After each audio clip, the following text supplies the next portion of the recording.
본 방송에서 제공하는 보험 정보는 투자 판단에 대한 조언입니다.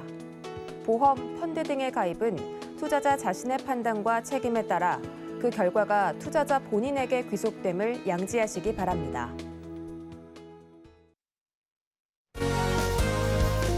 시청자 여러분 안녕하세요. 알기 쉬운 보험 정보로 여러분들의 인생 설계에 함께하는 인생 설계 원픽 진행의 김혜연입니다. 왜 지난 몇 년 동안 이 2030 세대에 있어서 욜로가 유행을 했었잖아요. 그런데 최근에는 무지출 챌린지가 유행을 하고 있다라고 합니다. 이게 다 물가 상승 때문이라고 하는데 우리 왜 숨만 쉬어도 돈 나갈 일 투성이다라는 말도 있잖아요. 저는 보험료가 그중에 또 하나인 것 같아요. 그렇다면 안 낼 수 없다면 잘 내는 게 중요하겠죠. 오늘 저희 방송에서 그 방법들 챙겨가 보시길 바라겠습니다. 네, 그리고 저희 인생 설계 원픽은요. 유튜브로도 시청 가능한데요. 유튜브에 서울경제TV 검색하시고 실시간으로 함께 해보시길 바라겠습니다. 네, 참고로 금일 보험 방송에서 제공하는 정보들은 투자 판단을 위한 조언이지 해당 보험의 가치나 수익률을 보장하지는 않습니다. 또 서울경제TV와 서울경제신문은 당사의 브랜드입니다. 서울경제증권TV와는 무관하며 기타 유사 명칭에도 유의하시길 바라겠습니다. 네, 그럼 인생 설계 원픽 본격적으로 출발해 볼 텐데요. 첫 번째 코너는 생생 라이프 팁 시간이죠. 오늘은 김경아 전문가님과 이야기 나눠보도록 하겠습니다. 전문가님 어서 오세요. 네, 안녕하세요. 네, 우리 김경아 전문가님께서요. 5%, 4% 보장하는 똑똑한 연금보험이라는 주제로 강의를 준비해 주셨다라고 하는데 최근에 이 국민연금의 지급 준비 금액이 빠르게 줄어들고 있다는 소식은 다들 접해보셨을 것 같은데요. 그렇다 보니까 이 개인연금 준비가 이제는 필수가 된 것 같아요. 어떻게 하면 또 현명하게 준비할 수 있을지 오늘 강의 지금 바로 만나보시죠. 네. 어쩔 수 없으면 똑똑하게 지출하라고 조금 전에 말씀 들으셨잖아요. 똑똑한 지출을 알아보려고 제가 진짜 여러분들을 대신해서 공부 열심히 하고 있거든요. 우선 여기 제목을 써놨는데요. 제목 한번 보실까요?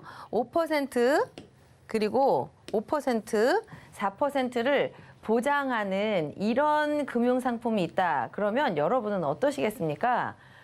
어머, 요즘 금리는 올라가고 물가도 올라가고 막 집값은 떨어지고 불안한 소식만 너무 많이 접하는데요. 그 중에서 내가 돈을 낼 때 나한테 금리를 보장해주는 똑똑한 연금보험이 있습니다. 그래서 제가 잘 찾아봤고요.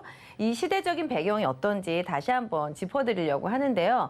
먼저 보시면 보도 참고 자료라고 해서 보건복지부에서 내보낸 자료인데요. 내용이 어떤 거냐면 보험료, 건강보험료 부과 체계를 변경한다는 이런 내용입니다. 이게 나라에서 건강보험료를 올린다, 건강보험료를 내린다, 국민 연금을 올린다 내린다 막 이런 것들이 나오는데 저도 그 뉴스를 들을 때 이게 사실은 체감이 잘 안 돼요. 그런데 내 통장에서 10만 원 나가던 게 30만 원 빠져나간다. 이러면 다 여러분들 체감하시겠죠? 그래서 이거는 피부에 와닿는 문제이기 때문에 잘 들으셔야 되는데요. 첫 번째는 2018년 7월에 이미 한번 변경이 됐습니다. 두 번째는요. 이번 달이죠. 2020년에 건강보험료를 부과하는 방식이 달라졌어요. 이 복잡한 계산식을 제가 말씀드리려고 하는 거는 아니고요. 어쨌든 총 소득 기준 이런 거를 좀 다시 재정비했기 때문에 실제로 건강보험료가 줄어드는 효과는 있습니다. 그런데 가장 큰 거는 뭐냐면 예전에 어르신들 정년퇴임하시면 자녀 명의 밑으로 들어가서 내가 건강보험료 따로 안 내거나 이랬었잖아요. 그런데 앞으로는 어떻게 바뀔 거냐면 내가 연금만 받아요. 선생님으로 정년퇴임하셨다거나 아니면은 뭐 경찰, 공무원으로 정년퇴임하시면 연금 수령하시잖아요. 근데 이 연금을 소득으로 분류를 하셔서 소득이 생겼으니까 연금 소득 생활 하시는 분한테도 건강보험료를 따로 받아야지 이러기 때문에 내가 예전에는 그냥 300만 원 받아서 300만 원 연금으로 생각하시면 되는데 이제부터는요 연금을 300만 원 수령하시면 그중에 20만 원, 30만 원을 건강보험료로 떼고 받으셔야 돼요. 젊었을 때는 계속 벌 것 같으니까 건강보험료가 잘 크지 않은데요. 65세, 70세, 80세가 되셨는데도 연금 받는 거밖에 없는데 건강보험료를 계속 뗀다. 문제가 크겠죠. 이렇게 바뀌었기 때문에 기본을 말씀을 드렸고요. 우선은 가장 달가운 소식은 당장은 소득이 정해져 있다. 급여가 많이 안 올랐다고 가정을 하면 건강보험료는 내려가는 효과가 있습니다. 왜냐하면 이 건강보험료를 부과하는 방식에 있어서 이 급여를 적용하는 테이블이 달라졌기 때문에 우선은 내려가요. 그런데 지금 건강보험료 내시는 분들은 희소식, 다음 소식인데요.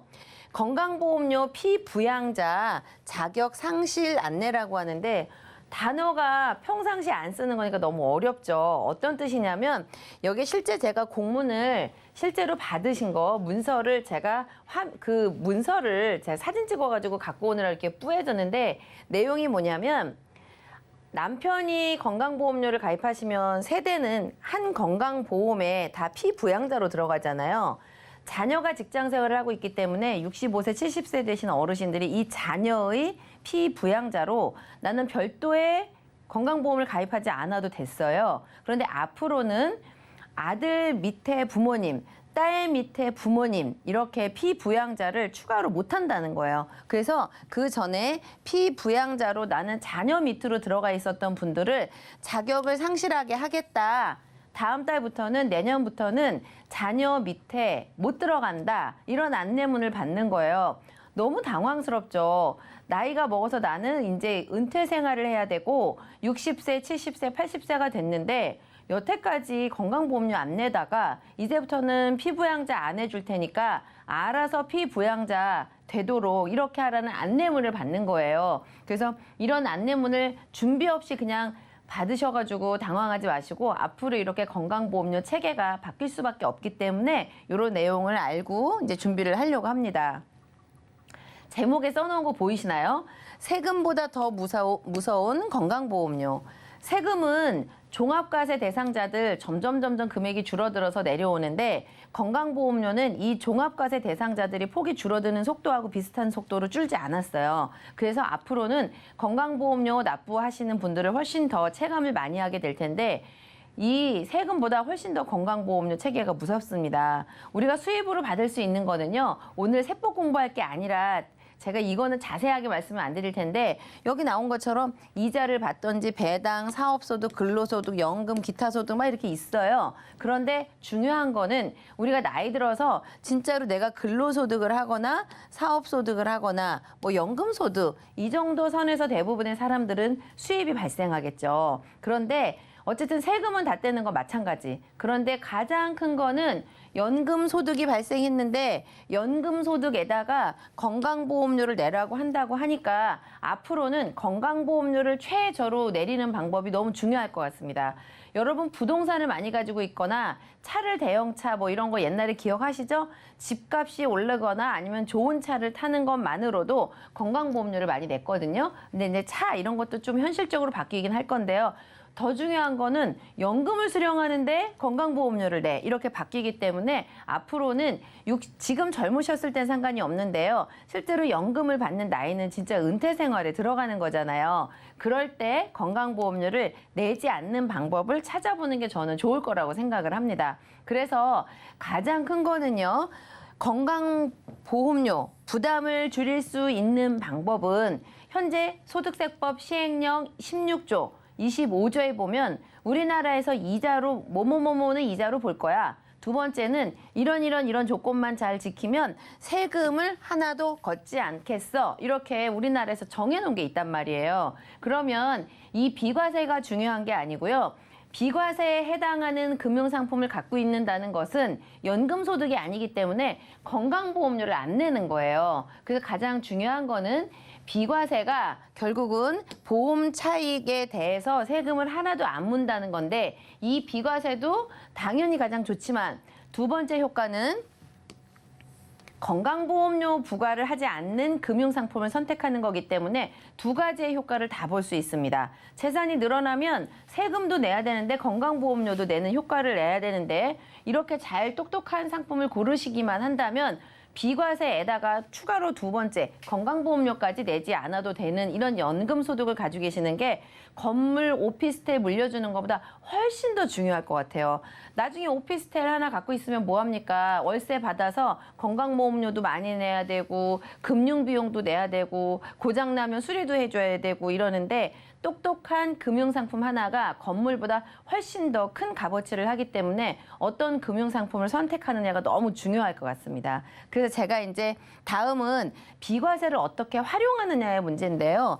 이제 아까 말씀드린 것처럼 제가 갑자기 소득세법 16조, 25조 그러니까 막 딱딱하고 재미없잖아요. 그런데 공부를 열심히 하면 내 재산을 잘 지키고 불릴 수가 있는데 너무 어렵다고 길을 막고 계시면 결국은 세금도 많이 내고 건강보험료도 내야 돼요.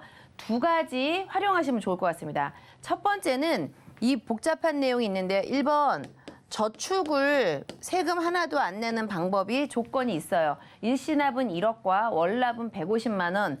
이거 뭐 찾아보시면 다 아시겠지만 일시납으로 할 때는 1억. 매 월납할 때는 150만 원. 그리고 나머지 조건들이 있어요. 5년 이상 납입하고 뭐 어쩌고 이런 10년을 유지해야 되는 이 조건을 잘 충족을 하시면 저축을 활용하는 건 무조건 세금을 안 받는다고 합니다. 얼마나 좋아요. 세금을 안 받는다고 하는 거는 내 전 재산에 노출되는 부분을 줄일 수 있으니까 특히 현금 재산이 많거나 금융 재산, 다른 재산이 많은 분들은 이 비과세를 반드시 활용하셔야 돼요. 두 번째, 저축이 아닌 경우가 있어요. 연금이라든가 연금에 대해서 우리나라에서 대통령령으로 정해서요.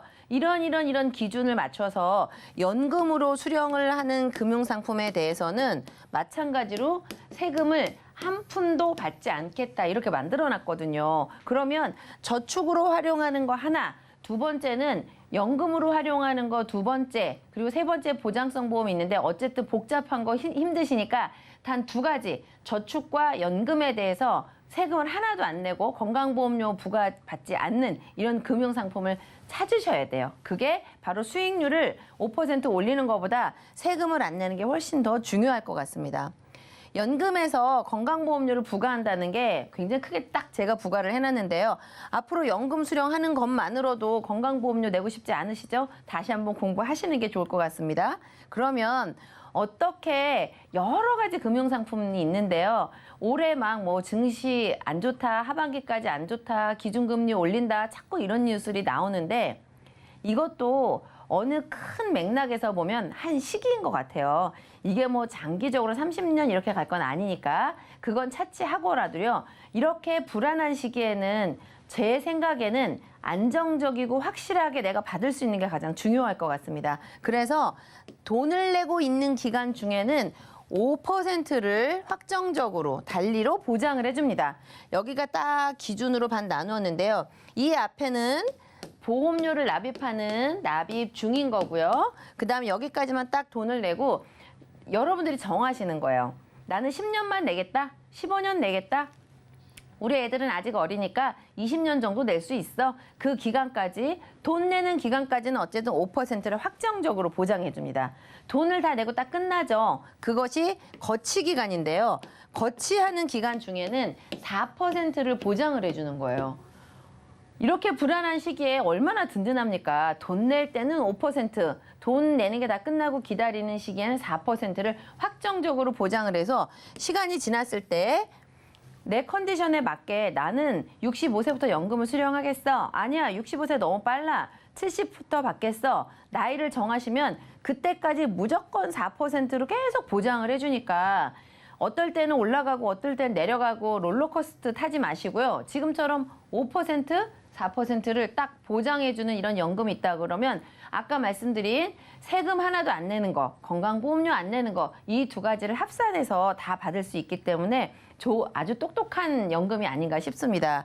이게 중요한 게 아니고요. 돈으로 얼마인지 아시는 게 중요하잖아요. 그래서 제가 20살, 30살, 40살, 50세 이렇게 다양한 연령층에 샘플로 내가 100만 원씩 내면 너무 좋겠지만 버겁잖아요. 기준이 되는 어떤 금액을 예시를 하나 해드리려고 제가 여러 가지 설계를 해봤는데요. 10만 원씩 10년을 납입을 하시는 거예요. 그러면 20살인 친구도 나이가 쉬운이 되신 분도 결국은 총 납입하는 보험료는 1,200만 원으로 동일합니다. 누가 내더라도 똑같이 10년만 내고 안 내는 거예요. 그런데 20살, 30살, 50세 된 사람들의 차이는 뭐냐면 낸 돈은 똑같은데 시간이 달라요. 나한테 시간이 많이 남아있느냐, 은퇴까지 시간이 없느냐, 이 차이인데요. 돈이 어떻게 불어나나를 보겠습니다. 총 납입보험료는 1,200만 원으로 모두 다 똑같은데요. 여기에 기준은 70세부터 연금을 계속 수령하는 건데 살아계시면 100살이 넘을 때까지도 받을 수 있지만 100살까지 받는다는 것만 기준으로 해서 계산을 해봤어요. 돈 내는 거는 딱 10년만 내시고 안 낼 거고요. 연금 수령은 70세부터 30년까지만 계산한 거예요. 근데 그 이후에 더 살아계시면 연금을 더 받으시겠죠. 그러면 총 낸 돈은 1,200만 원, 연금 수령하는 걸 합산하니까 6,120만 원. 낸 돈 대비하니까요, 510%가 되는 거예요. 이거는 이 금융상품이라서가 아니고요. 20살인 친구가 굉장히 일찍 시작해서 시간에 투자를 했기 때문에 이 500%라는 수익률을 거둘 수가 있습니다. 30살인 친구는요, 똑같이 1,200만 원을 냈어요. 그리고 똑같이 70살에 연금을 받기 시작할 겁니다. 똑같이 30년 받는데 총 수령액은 5,400만 원 받아요. 다른 거 하나도 없는데 단지 일찍 시작했느냐, 늦게 시작했느냐에 따라서 누구는 510%인데 다음 사람은 450%가 되죠. 50세 되신 분들 늦지 않았습니다. 지금 우리가 어떻게 투자 많이 위험한 거 할 수 없잖아요. 1,200만 원 내고 연금 수령하는 게 2,880만 원. 앞에 친구들하고 보자니 차이가 많이 손해인 것 같아 보이기는 하지만 그래도 우리가 선택할 수 있는 금융상품들 중에 내가 낸 돈 대비해서 240% 정도 되는 게 없다고 봐요. 그럼 지금 한번 볼까요? 50세인 엄마, 20살인 올해 대학 간 아들, 딸, 이 두 사람이 똑같이 10만 원짜리 연금을 시작을 했을 때 아들, 자녀분들은 시간이 많이 남았기 때문에 500% 넘는 수익을 거둘 수가 있고요. 50세가 되신 분들은 그래도 여기 2배 넘잖아요. 그럼 굉장히 훌륭할 것 같아요. 제가 아주 기본이 되는 10만 원짜리만 예를 들어드렸는데요. 쉽게 접근해서 저는 이런 금융상품을 가지고 있는 게 중요하다고 생각합니다. 너무 모험을 많이 해서 수억을 들여가지고 막 이렇게 안 좋은 상황이 생기면 뭐 카드빚 이런 것 때문에 요즘 안타까운 소식 많이 들리는데요. 그거보다는 안정적으로 확실하게 내 인생에 보장을 해주는 이런 금융상품을 가지고 있으면 그런 막 롤러코스터 타는 이런 인생은 아닐 것 같아요. 한 가지 예만 더 보여드릴 텐데요. 10만 원 말고 20만 원. 저는 20대 후반이나 30살에 직장 생활하시는 분들한테는요. 지금 당장 내가 버는 소득의 절반만 여러분 것이라고 생각하셔야 돼요. 왜냐하면 경제소득을 못하는 70세 이후의 인생도 나잖아요. 지금 젊었을 때만이 내가 아니거든요. 절반만 내 소득이고 나머지 절반은 소득이 없는 구간에 내가 쓴다고 생각을 하시는 게 좋을 것 같습니다. 20만 원짜리 예를 한번 들어드려 볼게요. 총 내는 돈은 1,200이 아니고 10년 동안 낼 거니까 20만 원이면 2,400만 원을 내겠죠? 그러면 20살인 친구가 아르바이트를 하든 뭐 직장 생활 하는데 20만 원 정도는 낼 수 있을 것 같아요. 50대 부모님이 내줘도 될 것 같고요. 10년만 딱 내는데 그래 봐야 30 초반밖에 안 되거든요. 그렇게 내고 나는 가만히만 기다리시는 거예요. 그런데 연금 수령액은 1억 2천만 원이 넘는 금액을 연금을 수령할 수가 있습니다. 1억 2천만 원, 부모님들이 내 자식을 위해서 1억 2천만 원 이렇게 현금으로 이거 노후자금으로 써라 이러기 어렵잖아요. 20만 원씩 10년은 충분히 내줄 수 있거든요. 한 절반 내다가 나머지는 네가 내라 이럴 수도 있죠. 30살, 40살로 오니까 수익률은 떨어지기는 하지만 떨어진다고 보기 어려워요. 2,400만 원 내고 1억 이상 이렇게 연금을 받는다는 거는 이것도 확정적으로 4%, 5% 아까 보장해 드린다고 말씀을 드렸잖아요. 모험을 거는 게 아닙니다. 50대로 마지막 말씀 드릴 텐데요. 2,400만 원을 내고 어디 가서 이렇게 확정적으로 나한테 불이를 해주고 연금을 주는 거를 만들 수가 있을까요? 2,400만 원을 내고 70세부터 연금을 수령하는 총액을 합산을 하니까 5,760만 원을 받을 수 있어요. 밑에 보시죠? 510%, 450%, 330%, 240%, 원금 대비 내가 연금 받는 수령은 이 금융상품이 똑똑해서가 아니라 잘만 고르셔서 시간에 투자를 하시면 이렇게 훌륭한 건강보험료도 안 내죠. 비과세죠. 게다가 내가 죽을 때까지 연금 받을 수 있죠. 이렇게 똑똑한 거는 여러분 대신해서 제가 공부를 대신해서 말씀을 드리는 거고요. 저는 장수 사회가 오면 장수 리스크가 실제로는 굉장히 위협적일 거라고 생각을 해요.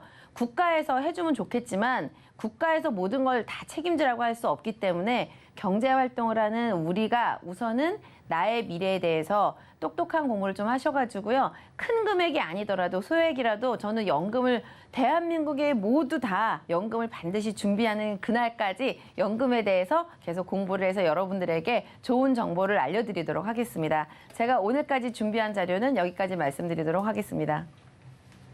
네, 특히나 우리 이 시니어층에게 건보료 부담은 훨씬 더 크게 느껴지게 되는데 그 부분에 있어서 굉장히 좋은 전략이었던 것 같아요.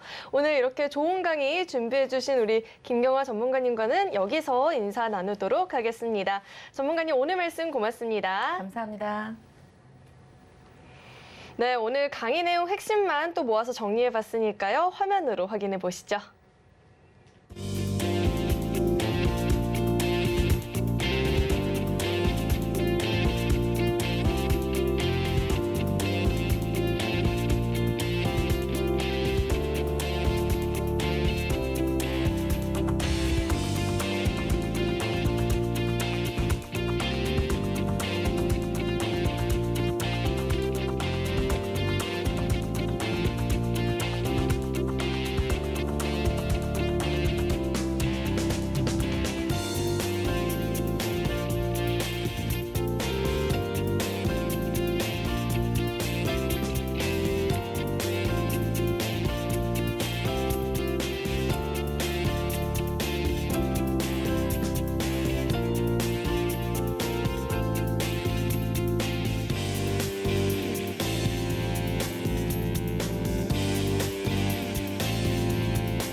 인생 설계에 있어서 무엇보다 중요한 건 현명한 선택이 되겠죠. 오늘 그 선택에 도움을 주실 우리 안수연 전문가님 자리에 모셔봤습니다. 전문가님 어서 오세요.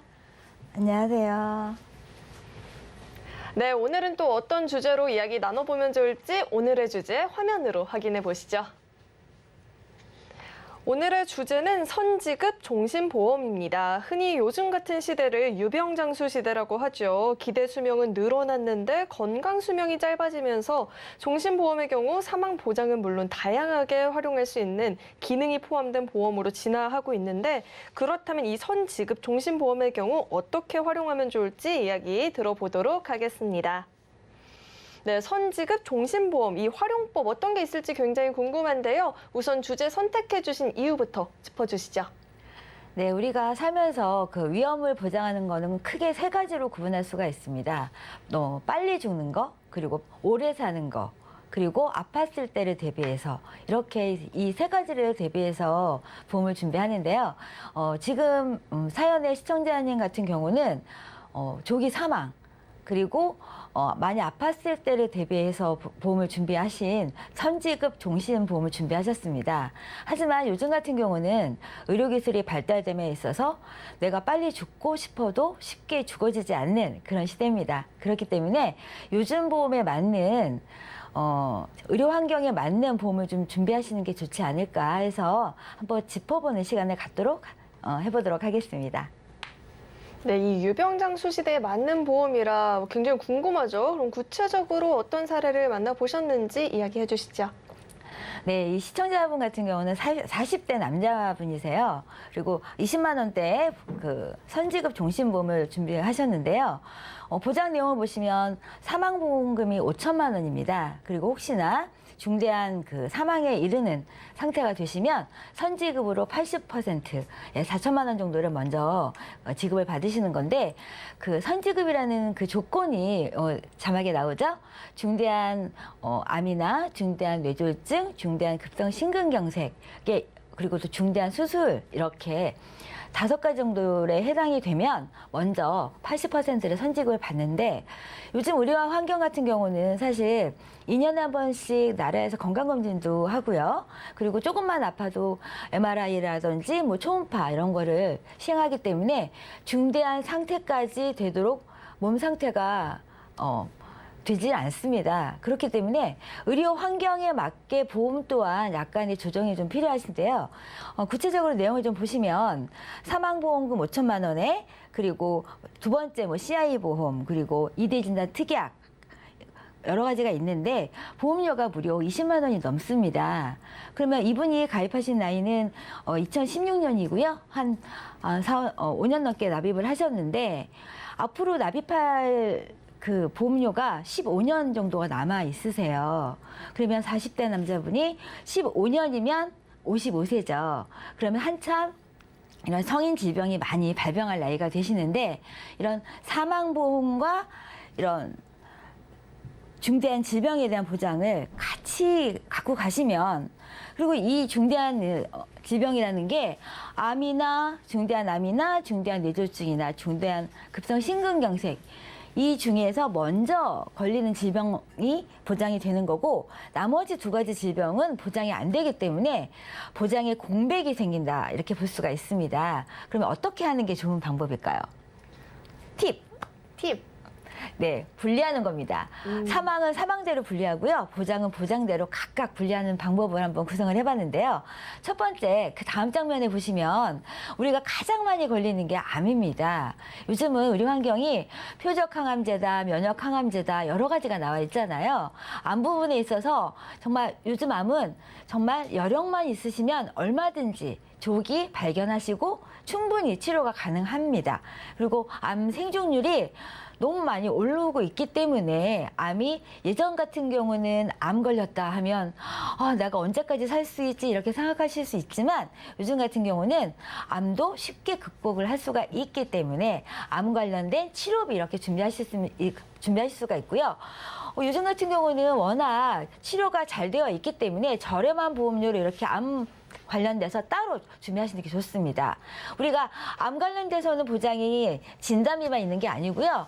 요즘은 입원해서 수술하는 것보다는 통원에서 항암을 치료하는 경우가 더 많이 있기 때문에 암 관련해서 우리가 뭐 다빈치로 수술비라든지 그리고 암에 내가 하루에 그 치료받기 위해서 통원할 때마다 반복적으로 이렇게 통원비를 보장받는다든지 그리고 가장 많이 걸린다는 여성이나 남성이나 가장 많이 걸린다는 갑상선암, 기타 피부암 이런 유사암을 많이 준비하시면 좀 더 든든한 보장이 되지 않을까 생각해서 첫 번째는 암 관련돼서 따로 한번 준비해봤고요. 다음 자막에 보시면 우리가 암 다음에 제일 많이 걸리는 거는 혈관 질환일 겁니다. 혈관은 우리가 태어나서부터 살아감에 있어서 피는 계속 온몸을 머리부터 발끝까지 계속 돌고 있죠. 그러면 언젠가는 이 혈관이 노화가 되면서 혈관벽이 약해지고 혈관벽이 약해지면 혈압이 생기고 또 고지혈이 생기고 또 혈관 찌꺼기가 많이 막히고 하면 또 당뇨도 생기고 이러는데요. 이런 혈관 질환에 준비해서 이런 혈관 질환 진단비, 뇌혈관 질환, 또 허혈성 진단비 이렇게 혈관 질환 준비하시고 작년에 심장 초음파가 급여화되면서 우리가 부정맥 진단 많이 받으신 분들 많이 있으실 거예요. 또 그거에 대한 부정맥 또 진단비도 준비하시고 남성분들 같은 경우는 대부분이 아마 어렸을 때부터 흡연하시는 분들 많이 있으실 거예요. 어렸을 때는 젊었으니까 모르지만 성인이 된 이후에는 아마 금연하시는 분들도 많이 있지만 혈관은 이미 늦었죠. 그럴 때는 우리가 스텐트라는 이런 삽입을 해서 우리가 치료를 하는 경우가 많이 있습니다. 가장 많이 하는 스텐트 삽입 수술, 이런 수술비를 반복적으로 보장을 받으신다면 첫 번째 제가 암 준비해드렸고요. 두 번째 같은 경우는 우리의 노화에 맞춰서 혈관이 노화되는 거에 맞춰서 혈관 진단비, 또 수술비, 우리가 살면서 생활질환이 많이 또 생길 겁니다. 다치거나 해서 넘어져서 이런 골절이 발생할 수도 있는 거고요. 또 어깨나 아니면 무릎이나 많이 사용해서 발생되는 이런 석회라든지 이런 근육에 대한 수술비, 이런 각각에 대한 수술비를 두 번째로 한번 구성을 해봤습니다. 그렇다면 제가 암이나 혈관 질환 이렇게 살면서 필요한 그 진단금 수술비를 한번 준비를 해드렸는데요. 나는 80세까지만 살아야지 하고 생각을 했는데 요즘 100세 시대잖아요. 내가 100세까지 살았는데 일은 60세에 그만뒀어요. 그러면 나머지 인생은 어떻게 먹고 살아야 될까요? 네. 이런 말이 있죠. 나중에 내가 나이 들었을 때 나한테 용돈 줄 사람은 젊었을 때 나밖에 없다. 이런 말을 제가 한번 본 적이 있습니다. 내가 젊었을 때 나이 든 나를 위해서 미리 준비하지 않는다면 나의 노후는 어두울 수밖에 없겠죠. 하지만 내가 매달 10만 원이라도 차곡차곡 이렇게 준비를 해놓는다면 친구들과 함께 여행도 다닐 수도 있는 거고요. 내가 자녀가 생겨서 또 손주가 생긴다면 손주한테 용돈도 팍팍 줄 수가 있는 거고요. 그런 부모가 될 수가 있습니다. 그런 노후를 위해서 앞서 강의에서 보셨듯이 이렇게 10만 원씩 매달 준비를 하신다면 처음 준비한 거는 1,200만 원에 불과하지만 물론 추가납입을 통해서 더 크게 준비할 수는 있습니다.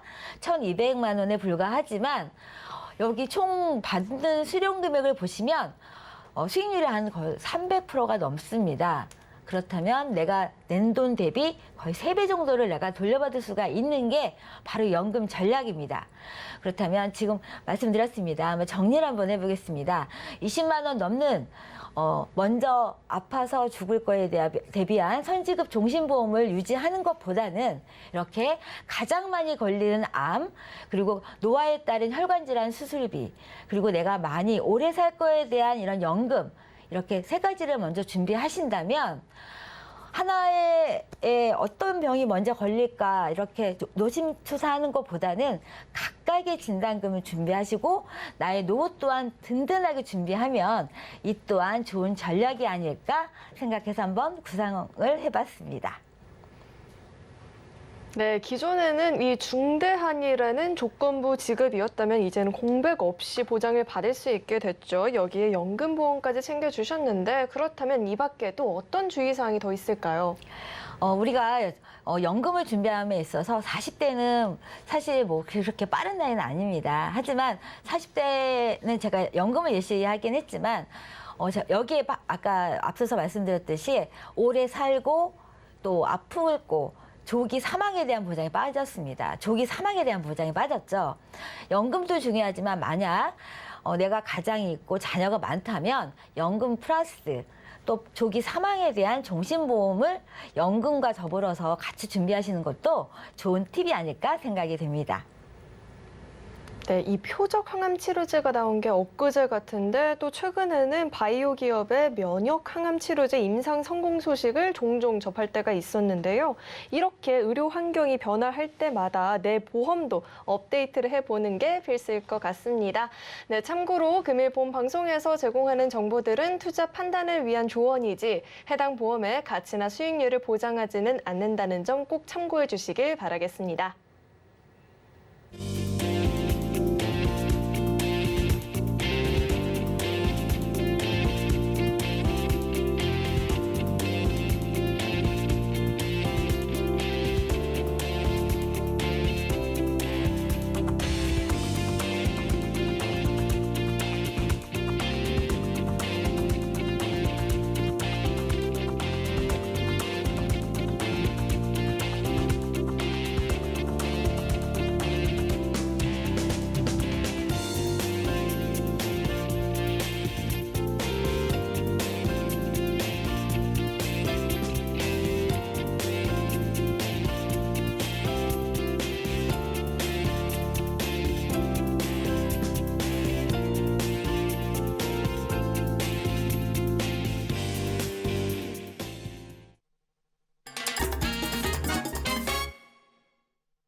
네, 법률을 통해서 본 보험의 모든 것, 보험 법률 무엇이든 물어보세요 시간입니다. 계속해서 안수현 전문가님 저희와 함께 해주실 거고요. 법률 자문 도와주실 우리 양지민 변호사님 자리에 나와 계십니다. 두 분 어서 오세요. 네, 안녕하세요.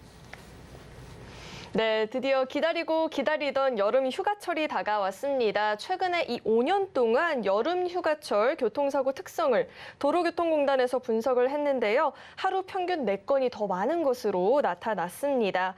평소에는 이 퇴근 시간대 교통사고가 집중이 된다면 이 휴가철에는 주의력이 떨어지는 오후 4시에서 6시 사이에서 가장 많이 발생한다라고 하는데요. 여름 휴가철에 급증하는 이 교통사고와 관련된 법률 상식부터 보험 적용과 또 보장까지 알아보는 시간 가져보도록 하겠습니다. 우선 첫 번째로는요. 거리두기 해제로 이제 여행 계획하시는 분들 많이 계실 것 같은데 직접 운전해서 휴가지로 갈 경우에 혹시라도 이 고속도로에서 교통사고가 났다라고 하면 우리 이 사고 직후 어떻게 대처하는 게 좋을까요, 변호사님? 고속도로에서 사고가 발생하게 되면 굉장히 이제 위험할 수 있습니다. 차량 속도도 굉장히 빠르고 그리고 전방 주시 의무를 본인이 지킨다라고 하더라도 이게 속도가 워낙 빠르다 보니까 보면서도 충돌을 피하지 못하는 경우도 굉장히 많이 발생하거든요. 우선은 교통사고가 일단 발생하면 일반적으로 해야 되는 우리가 차량의 안전 삼각대를 이제 설치를 앞에 해두고 다른 차량의 통행을 좀 안전히 안내하거나 이런 걸 생각하기가 쉬우신데 사실 고속도로에서는 사람도 피하고 차도 피하셔야 됩니다.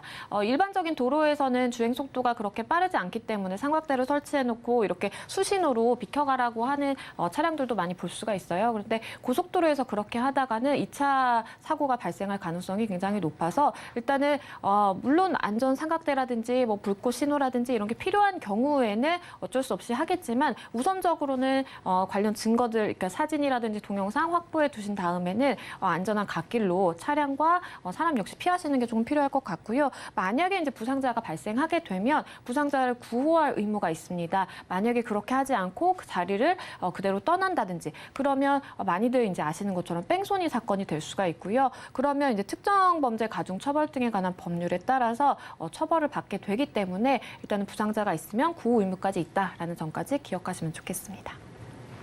네, 고속도로에서의 교통사고 정말 무섭죠. 우선 무엇보다도 2차 사고 대비가 정말 필수일 것 같습니다. 네, 다음은요. 이 여름철 고속도로 교통사고가 났을 때 사고자 본인이 가입한 자동차 보험이나 운전자 보험으로 어떤 보상을 받을 수 있을지 보상 대상, 보험 기간, 그리고 보험료 이 3가지 포인트에 맞춰서 답변 주시면 좋을 것 같아요. 네, 우리가 운전하면서 혹시나 발생할 수 있는 사고를 대비한 보험이 자동차 보험이고요.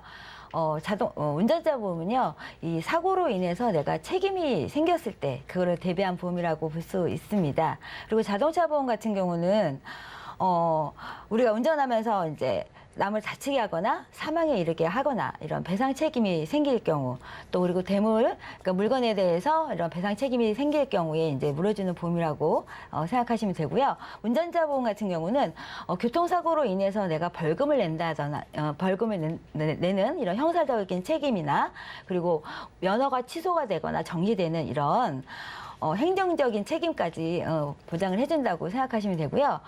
자동차 보험 같은 경우는 내 사고력이나 이런 보상력에 따라서 매년 보험료가 할증이 되거나 할인되는 보험료가 변동이 될 수가 있고요. 운전자 보험 같은 경우는 처음 준비하신 것만큼 보장되는 기간 동안 보험료의 변동이 없다고 보시면 되겠습니다. 네, 어떤 보험으로 어떤 보장을 받을 수 있는지까지 짚어주셨는데 우리 변호사님이 앞전에 2차 사고 주의해야 된다라고 말씀을 해주셨는데 혹시라도 만약에 고속도로에서 2차 사고가 났다라고 하면 그 과실 책임과 관련한 기존 판례는 어떤 게 있을까요? 일단은 2차 사고가 발생하면은 기존에 이제 차량이 사고가 났을 때 그 차량 사고 상태를 제대로 수습하지 못해서 다른 차량이 와서 이제 충돌하게 되는 그런 2차 사고를 일반적으로 좀 생각을 해볼 수가 있을 텐데요. 일단은 그러면 1차 사고가 난 그 차량들끼리 이제 과실 비율을 산정을 하게 되고요. 그리고 거기에 더불어서 다른 차량까지 거기에 같이 충돌을 해서 사고가 난 경우라면 그 충돌을 만약에 뭐 한 대랑만 충돌을 했다라고 한다면 그 당사자들 간에 또 해결을 하게 됩니다. 그렇기 때문에 상황마다 추돌을 한 뭐 그 차량 대수와 뭐 당사자의 수에 따라서 굉장히 과실 비율은 많이 달라질 수 있고요. 일반적으로 사실 고속도로에서 발생할 수 수 있는 사고 같은 경우에는 전방 주시 의무를 잘 수행을 했는지 여기에 따라서 사실 과실 비율이 크게 달라지는 경우도 많습니다. 우리가 일반적으로 고속도로를 주행하다가 뭔가 비산물이 떨어지거나 앞에 가던 차량이 적재를 하고 있던 것이 뭐가 떨어져서 내가 피하지 못해서 충돌했을 때 대부분의 운전자들은 앞에 차량이 그렇게 물건을 제대로 적재하지 않았기 때문에 사고가 발생해서 나의 과실 비율은 없다라고들 많이 주장을 하시는데요. 실제 이제 법원에 가서 따져보면은 전방 주시 의무가 본인에게도 있었기 때문에 충분히 피할 수 있었던 상황이라고 한다면, 그러니까 법원에서 판단하기로는 예측 가능성이라는 이야기를 하는데요. 예측 가능성이 있음에도 불구하고 본인이 전방 주시 의무를 태만히해서 그 이제 적재되었던 물건을 피하지 못해 사고가 발생하면 그 차량의 과실도 한 30% 정도는 책정이 되는 것이 일반적이고요. 그리고 고속도로 같은 경우에는 또 합류도 많이 발생하는데 합류할 때도 역시 전방 주시 의무를 태만히 했는지 안 했는지 여부를 가지고 판단을 합니다. 그래서 내가 주행을 하고 있다가 다른 차량이 합류를 하는데 내가 양보하지 않아서 충돌을 하는 경우가 있을 수가 있고, 다른 차량이 전방 주시 의무를 태만히 해서 사고가 발생하는 경우가 있는데, 그런 경우에는 구체적인 사안에 따라서 사실 판단을 하게 되기 때문에 구체적인 사안을 내가 어떤 상황에 판단하는지가 좀 과실 그 비율을 검색을 해보시는 게 좀 필요할 것 같은데요. 과실 비율 분쟁 해결 과실 비율 정보 포털에 가시면 내가 처한 상황이라든지 고속도로 합류 상황이었는지 2차 사고 발생이었는지 이게 다 사실 키워드로 검색도 가능하고, 내 상황을 입력을 해서 그 상황에 따라서 또 이륜차와 사고가 났는지 차 대 차의 사고인지 이걸 다 검색을 하실 수가 있습니다. 그래서 일반적으로 뭐 경찰에 신고하거나 보험사에서 얘기가 좀 어려운 경우에는 이 과실 비율 포털을 이용하시면 조금 더 용이하게 검색을 해보실 수 있지 않을까 생각합니다. 네, 물론 이 상황에 따라서 과실 비율이 다 다르겠지만 무엇보다도 이 방어 운전이 정말 필수일 것 같습니다. 네, 다음 궁금증은요. 저도 운전을 시작한 지 얼마 안 돼서 굉장히 궁금한데, 이 자동차 보험과 운전자 보험, 법률 비용과 보장에 어떤 차이가 있는지 형사 합의금, 변호사 선임 비용, 그리고 벌금 등 이렇게 세 가지 포인트에 맞춰서 답변해 주시면 좋을 것 같습니다. 네, 요즘 그 주위에 운전하시다 보시면 고가의 차량들 많이 보셨을 겁니다. 외제차가 점점 많아지고 있는데요.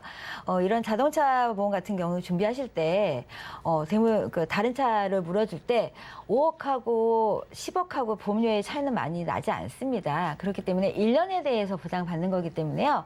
5억이 아닌 10억 이렇게 보장은 좀 크게 준비하시는 걸 생각하시는 게 좋으실 것 같고요. 운전자 보험 같은 경우 도로교통법에 따라서 이게 자꾸 법령이 바뀝니다. 며칠 전이죠. 7월 12일 날 또 도로교통법이 이제 바뀌었는데요. 예전에는 없었던 스쿨존이라든지 그리고 또 횡단보도 사고, 또 노약자 보호구역 등 법령이 계속 바뀌고 있습니다. 이런 바뀌는 법령은 자동차 보험에서는 좀 보장받기가 좀 어렵기 때문에 운전자 보험을 따로 준비하시면 이런 법령에 대해서 좀 또 자유롭게 운전하실 수가 있고요. 운전자 보험에는 뭐 상해 특약이나 또 내가 운전사 사고로 인한 뭐 이런 형사적인 책임 여러 가지가 많이 보장 내용이 있기 때문에 따로 준비하시는 게 운전하실 때 훨씬 더 편하게 준비하실 수가 있고, 이런 내용을 좀 한번 각각 말씀을 좀 드리자면, 자동차 보험 같은 경우는 혹시나 사망하셨을 경우에 형사 합의금이 3천만 원인데 비해 운전자 보험은 이제 5천까지 보장이 되는 거고요. 변호사 비용 같은 경우는 500만 원, 1,000만 원까지 보장이 되지만 운전자 보험은 2천만 원, 3천만 원까지 보장이 가능합니다. 그리고 운전자 보험은 스쿠존 같은 경우는 더 보장이 더 3천까지 더 보장이 많이 되기 때문에 이런 비용이나 뭐 여러 가지를 따져 보셔도 자동차 보험보다는 운전자 보험을 각각 준비하시는 게 운전하실 때 훨씬 더 안전한 운전이 되지 않을까 생각이 됩니다. 네, 전문가님께서 외제차 무섭다라고 했는데 초보 운전인 저는 사방에 있는 바퀴 4개는 다 무서웠거든요. 그렇다 보니까 이 자동차 보험, 운전자 보험 두 가지 모두 다 탄탄하게 준비하는 게 정말 필수일 것 같다는 생각이 듭니다. 네, 다음 궁금증은요. 이 교통사고 현장에서 증거 확보를 위해서 블랙박스 활용이나 현장 사진 촬영은 물론 목격자 확보까지 이런 관련한 주의사항 어떤 게 있는지 우리 변호사님께서 짚어주시죠. 교통사고가 발생했을 때 물론 원활하게 원활하게 좀 합의가 되고 원활하게 해결이 되는 경우도 있지만 그게 아니라 진짜 소송까지 가서 법적 분쟁이 발생하는 경우도 있습니다. 그렇기 때문에 만약에 내가 법원까지 갈 상황을 염두에 둔다면 사실 증거를 확보하는 게 굉장히 중요하겠죠. 그래서 우선적으로 사고 당시에 블랙박스 영상이 있다면 그 영상을 이제 확보하시는 게 굉장히 도움이 되겠고요. 그리고 사진 촬영 일반적으로도 많이 하시는데 사진 촬영도 내가 차가 이제 손상이 된 부분만 너무 집착을 하다 보니까 그 부분만 딱 사진을 찍어 두시는 경우도 있어요. 근데 그게 직접 만약에 법원에 가게 되면 그 사고 부위만 딱 촬영이 된 것이기 때문에 그 당시의 상황을 전혀 뭐 입증한다라든지 당시의 상황을 설명해 줄 수가 없습니다. 그렇기 때문에 일단 사진 촬영을 하신다고 한다면 손상 부위 촬영하시고 그리고 차량 전체적으로 그 상황이 어땠는지 그리고 차선은 어느 차선에 위치를 해 있었는지 어느 방향으로 위치를 해 있었는지 이런 것들이 다 들어가게 촬영을 하시는 게 굉장히 중요하고요. 그리고 도로 형태라든지 그리고 기호, 이제 뭐 표지판이 있었다면 그런 것도 굉장히 중요합니다. 그리고 충격 부위 역시도 그 충격 부위 한 부위뿐만이 아니라 차량 전체 사진을 찍어주시는 것도 좋고요. 그리고 진행 궤적도 촬영을 하셔야 됩니다. 진행 궤적 같은 경우에는 도로면에 예를 들어서 스키드 마크가 있다라든지 아니면 차량 앞바퀴 노면에 표지가 어떻게 되어 있었는지 이런 것도 촬영을 하시다 보면 사실은 내가 급브레이크를 밟아서 피하려고 노력했음에도 불구하고 추돌할 수밖에 없었다. 이런 상황이 입증이 되는 상황이 있을 수가 있기 때문에 그 노면의 상황이라든지 당시 상황 담아놓으시는 게 중요할 것 같고요. 거기에 더불어서 일단은 보험사에 접수하시는 거 필수 사항이실 것 같고 경찰에 신고하는 것도 필요합니다. 꼭 경찰에 신고를 해서 뭔가 입건을 시켜야 되겠다라는 시각에서 접근을 하시기보다는 일단 경찰에 신고하시고 경찰에 출동하게 되면 사고 수습이 조금 원활해지고 빨라지는 경우가 있습니다. 그렇기 때문에 보험사도 부르시지만 혹시나 뭐 상대방이 음주운전이라든지 뭔가 범법 사항이 있을 수가 있기 때문에 그런 부분은 경찰이 와서 또 해결해 줄 수 있을 것이라고 생각이 되고요. 그리고 만약에 이제 큰 사고가 나서 부상자가 발생했다. 그럼 당연히 이제 뭐 119 신고를 한다라든지 앞서 설명드렸던 이 구호 조치를 해야 됩니다. 그래서 구호 조치를 하지 않는 경우에는 이제 인적 뺑소니로 들어가게 되기 때문에 특가법상 굉장히 이제 무겁게 처벌이 될 수 있다라는 점 기억을 하시면 되겠고요. 내가 만약에 블랙박스도 없고 아무것도 없다. 그런 경우에 사실 사진만으로 그 당시에 그 주행 상황을 설명하기는 굉장히 어려울 수가 있는데 그럴 경우에는 CCTV를 또 확보하시는 것도 굉장히 도움이 됩니다. 고속도로에서는 곳곳에 사실 CCTV가 설치가 되어 있거든요. 그런데 CCTV마다 이제 보관 기간이 달라지고 일반적으로 한 달이 지나면 사실 확보하기 어려운 경우도 굉장히 많기 때문에 굉장히 신속하게 또 재빠르게 그 CCTV 관련 담당 부서라든지 지자체에 연락을 하셔가지고 CCTV도 확보를 해놓으시는 게 좋습니다. 저만 이 표지판까지 찍어야 된다는 거 몰랐던 거 아니죠? 여러분 표지판도 찍어야 되고요. 손상 부위뿐만 아니라 사진 촬영을 할 땐 다각도로 촬영해야 된다는 점 이 점 꼭 참고해 주시길 바라겠습니다. 그렇다면 우리 안수현 전문가님, 휴가철 고속도로 교통사고 직후에 이 보험 처리 관련한 꿀팁은 또 어떤 게 있을까요? 예, 제가 말씀드리려는 꿀팁은 한국도로공사에서 사고 예방을 위해서 이제 안전지대까지 이런 견인해서 운전하는 거를 이제 무료 서비스로 이용하고 있습니다. 전화번호는요 1588-2504번입니다. 잘 기억해 두시고요. 이쪽으로 전화하셔서 무료로 서비스 받아보시면 되는데 대부분의 분들이 사고가 났으면 당황해서 보험 가입한 직원한테 전화해서 나 여기 사고 났어 이렇게 전화하시는 분들이 많이 있습니다. 하면 이 사고 상태를 어떤지 준비를 해준 분은 전혀 알 수가 없어요. 그렇기 때문에 정말 사고 났을 때는 어떻게 접수를 하시냐면요.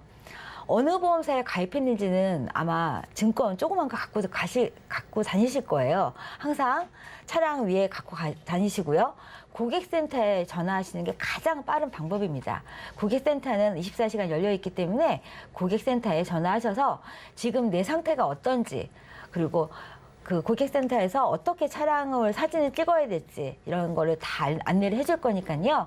반드시 보험 직원한테 전화하지 마시고요. 고객센터에 전화하셔서 나의 지금 처한 상황 이거를 반드시 꼭 접수하시길 바라도록 하겠습니다. 네, 2504번 이 긴급 견인 서비스 꼭 잊지 말고 활용해 보시면 좋을 것 같습니다. 네, 오늘 이렇게 두 분과 함께 인생설계 원픽부터 휴가철 교통사고 시 법률 상식과 보험을 통한 처리 방법까지 짚어봤는데요. 오늘 두 분과는 여기서 인사 나누도록 하겠습니다. 오늘 말씀 고맙습니다. 네, 참고로 금일 본 방송에서 제공했던 정보들은 투자 판단을 위한 조언이지 해당 보험의 가치나 수익률을 보장하지는 않습니다. 또 서울경제TV와 서울경제신문은 당사의 브랜드입니다. 서울경제증권TV와는 무관하며 기타 유사 명칭에도 유의하시길 바라겠습니다. 네, 그리고 저희 인생설계 원픽은요, 서울경제TV 홈페이지와 또 유튜브 채널을 통해서 다시 보기가 가능하니까요. 오늘 꿀팁 정말 많았죠? 놓친 부분 꼼꼼하게 챙겨가 보시길 바라겠습니다. 네, 오늘 저희가 준비한 내용은 여기까지고요. 오늘 저희 방송 끝까지 함께해 주신 여러분 고맙습니다.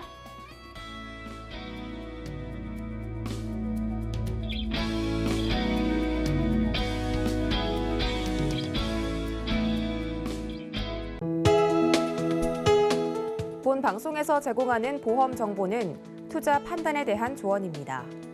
보험, 펀드 등의 가입은 투자자 자신의 판단과 책임에 따라 그 결과가 투자자 본인에게 귀속됨을 양지하시기 바랍니다.